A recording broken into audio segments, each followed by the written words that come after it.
Assalamu alaikum wa rahmatullahi wa barakatuh. On a Friday morning in 2002, I was traveling from Dallas Airport in Washington, D.C. to Missouri State in North America. And I was going to give a Friday khutbah and then train some young people on calling the non-Muslims to Islam Dawah workshop. And that was a 2-day program on the weekend. The plane would take off so early, before 7 a.m. So I arrived at the airport about just before Fajr prayer, which was about like 5:30 or so. And I waited in the departure hall, reviewing the Friday's khutbah, which I was going to give. So I had it printed in some notes with me. And it was titled, The Spirit of Prayer, in English, of course. Also, the notes and the papers which were with me were all in English. And there were some Quran ayat in them in Arabic, but obviously they were all talking about prayers. And the khutbah was so spiritual. When it was time to pray Fajr, I stood up right in my place and I prayed. And there were only like 4 to 5 passengers waiting in the hall. It was so early, about 5:30 in the morning. And the airport just opened its doors like a short while ago. By the way, domestic airports in the US are not open 24/7. No, they get closed at night every night and they open in the morning. So they were not 24 hours working. So I sat down to review my speech. And after a while, a coffee shop opened in the airport. So I left the khutbah notes on my seat and went to buy a cup of coffee. It was close, it wasn't far, 20 to 30 meters far from my seat. Within 5 minutes, I got my coffee and came back, but I did not find the notes on my seat. The sermon, the khutbah that I'm supposed to give, is not on my seat. And my bag was there. The bag that had my laptop was there. Searching here and there, I couldn't find them. So I asked a janitor who used to pick up trash and waste. He said that no janitor came to my hall yet to clean. And I started asking the passengers who were waiting around me. At that time, they became like 8 or 9 people. None of them replied at all. They did not deny, but they didn't also reply at all. I'm asking them, have you seen my notes that were on the seat? They just look at me like that and they don't reply. So no one has seen my papers, guys. No one is replying to me. No one is talking to me. Notably, the boarding gate was opened and the passengers started to get on the plane. They lined up. So I went and I lined up with them and I stood in the queue to board the plane. And suddenly I saw my notes in the hands of one of the airline staff. So I got out from the queue and I went to tell him that these notes are mine. Where did you find them? And I've been searching for them for a while. He looked down on me and said to me, so these notes are yours? I said, yes. Then he got on the plane and came back with the captain. But the captain went to the counter pretending that he is printing something or doing something on the computer screen while he was looking at me head to toe. After a minute, I found police coming from different directions. So I felt like something is going on. And I found that I was surrounded by policemen, like 5 people. And then the airline employee stepped forward in front of them and told me, the captain is not happy with you on board. Which means that he's not happy with my presence on the plane. I asked him, am I supposed to make your captain happy? Am I responsible for the happiness of your captain? He said to me, don't waste your time, it's done. You are already denied boarding. Then he said, look, I appreciate the feelings of disappointment and anger I acknowledge them actually, that you are going through right now. And that's why I tell you that you won't get on board, but don't waste time.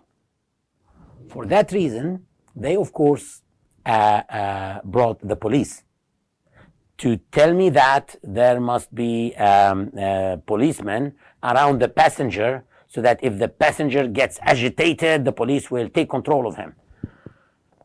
Actually, I'm the last person on earth who could get agitated. So I looked at him as such quietly and told him, I neither have any feelings of anger nor disappointment. I am just thinking about the compensation sum that your company will pay me if my sermon, which you are holding in your hand, is not given at 12 o'clock in Missouri State. That's it. Which means I'm gonna sue this company. Within 2 minutes, he was handing me a plane ticket of another airline going to the same airport. They bought it at their expense. I said, Subhanallah. So I am not a danger to your airlines. I'm sorry. So I am a danger to your airlines, but not a danger to United Airlines? Well, the taking off was after about half an hour, and there was nothing in the papers that he had, even about jihad or sharia, nothing, or caliphate, nothing, none of these words. Just things about prayers, very spiritual text. But there were some signs of the Quran that were written in Arabic. That was it. Just because it's something Islamic and something is in Arabic, this scared them.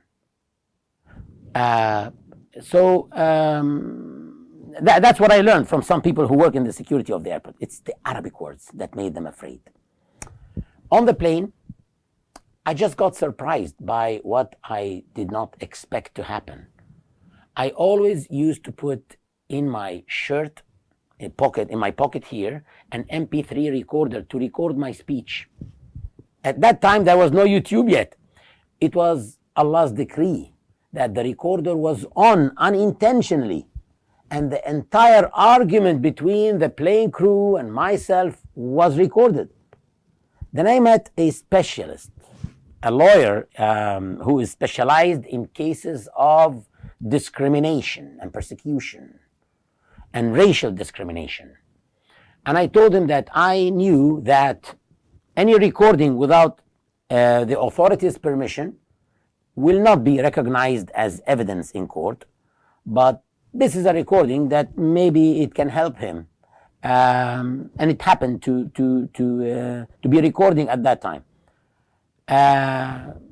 So he told me this recording isn't recognized in any state except in Virginia, where we used to live. I used to live in the DC area, which is a part of it is in North Virginia.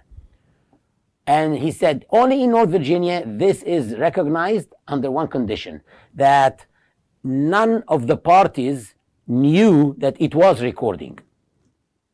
I said, then that's fine, because I didn't know that it was recording.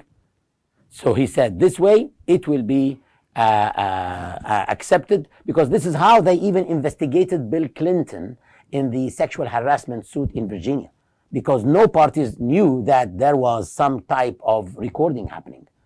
So because of that, he told me, because of that, and you said that you did not know that your device was recording, we can still include it in our lawsuit against the airlines. I told him, I swear to God, I did not know that the device was recording. Even you would find 55 minutes before the conversation that took place between them and me, while flipping the papers, you will see that I am just reviewing my papers, buying a coffee, and making my salah. Next day he called me and he said, I blame you. I said, why? He said, you lied to me. You told me you did not know that this device was recording, but you knew it was recording the conversation between you and them. I told him, I swear to God, I did not know that the device was recording.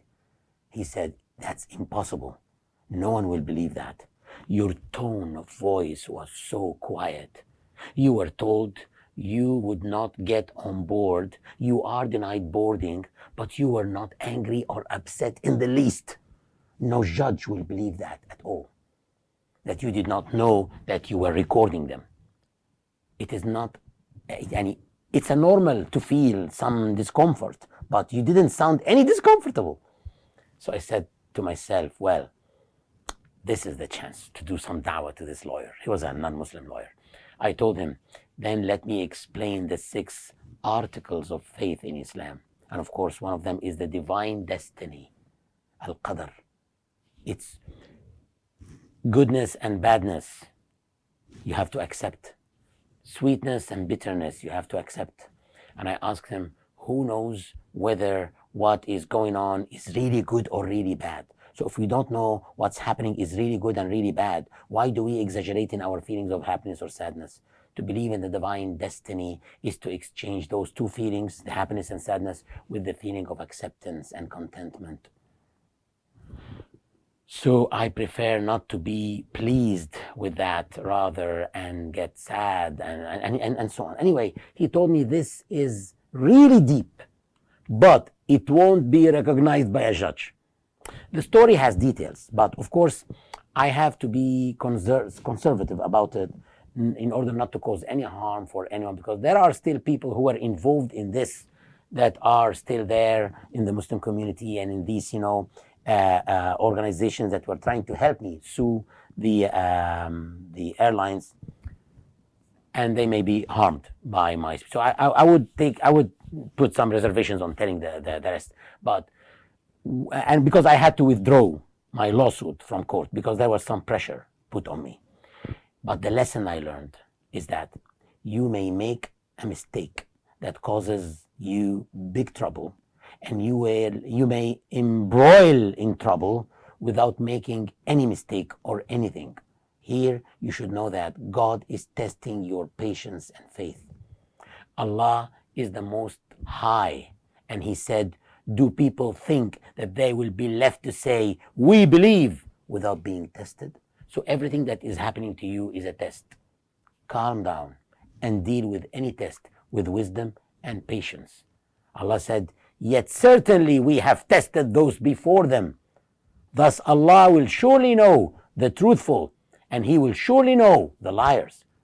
I read this ayah from the Quran with my heart and contemplate it with my heart by putting myself in it. My name is Fadel, as if it will be like, does Fadel think that he will be left to say, I believe, without being tested? Because the ayah says, do you think you will be left claiming faith without being tested? So it's as if saying, do I think that I'll be left to claim being faithful without being tested? Yes, it's not a must to make a mistake, to be put in a difficult situation. Yet certainly we have, Allah says, yet certainly we have tested those before you, which is before Fadl. Thus Allah will surely know the truthful, and He will surely know the liars. Allah tests me to see if I'm honest or not about my faith. So with this, I have to tell you that you need to deal with wisdom and with patience in any situation. And Jazakumullah khairan, and see you inshallah again.